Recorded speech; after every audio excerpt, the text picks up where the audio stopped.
What God cannot do does not exist. I'm a woman that the Lord has shown mercy. My name is Kiki, and I'm giving my testimony from Chicago, Illinois. Last year, 2025, Jerry said that women in their 40s receive your twins. Women in their 40s, women in their 50s, women in their 60s, that desire to carry their babies.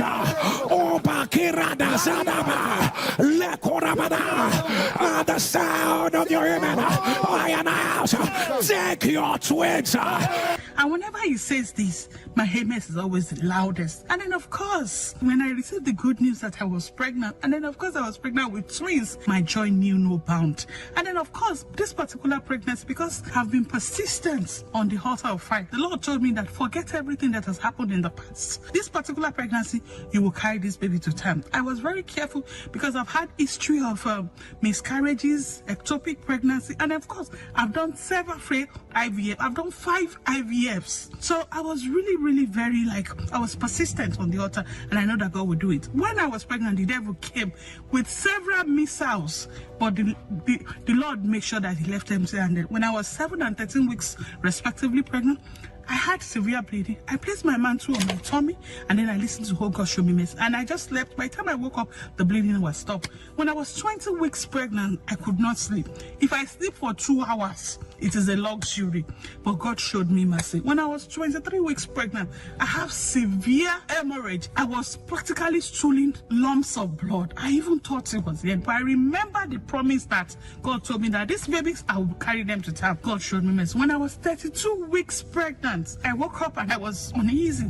And then, of course, I went to the ER, and then, of course, they admitted me. And after carrying out several tests, they said they have to deliver the baby, that I have intestinal blockage. And in the interest and for the safety of the baby, they'll have to deliver the baby. So I had a double surgery. I had a cesarean session to bring forth my bouncing baby.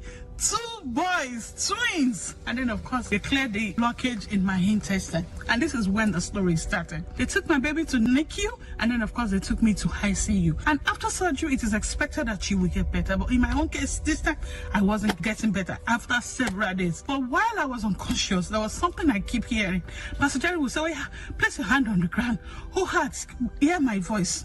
You will not receive my body or the body of my loved ones until I say so. No woman on this altar will die her childbirth. The devil meant it for evil, but God is turning it around. Nothing missing, nothing broken. This is what I keep hearing. And eventually, about day 8 or 9, when I eventually opened my eyes, I saw my sister from Australia and in Chicago, and I knew that something was wrong.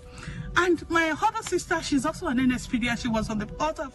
She kept telling me that I'm praying for you. Don't worry, Pastor Jerry will mention your case. And then, of course, I wasn't getting better. And my sister said she will get better. It is prayer that she needs. I had incisional breakdown with abscess and treatment-resistant sepsis. I had protracted explosive diarrhea.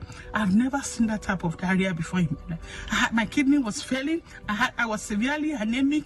I needed blood transfusion and dialysis. And I had postpartum delirium. Only me, one person. At the time, I had about 6 consultants who were they had to put their heads together just to design a treatment plan for me. But my sister keeps saying that it is prayer. Prayer will give us eternal. My sister said that on November 25th, that Pastor Jerry mentioned my case. From the time you delivered up until now, it's been from one complication to another, from one complication to another. And they're saying your kidney has failed. And they're saying your kidney has failed.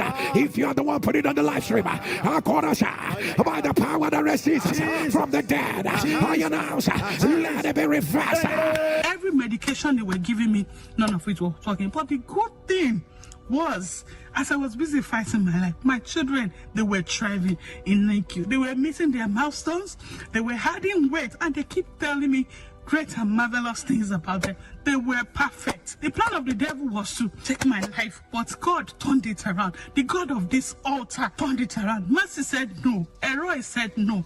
I have to thank the ministry of Pastor Cherry Hazel. Thank God that I was on this altar, because it was the prayers that I prayed on this altar that worked for me, and the devil left empty-handed. And for every part of my body, every organ, every cell that the devil tried to afflict, God gave me a new one after recovery. We did pray, he did show.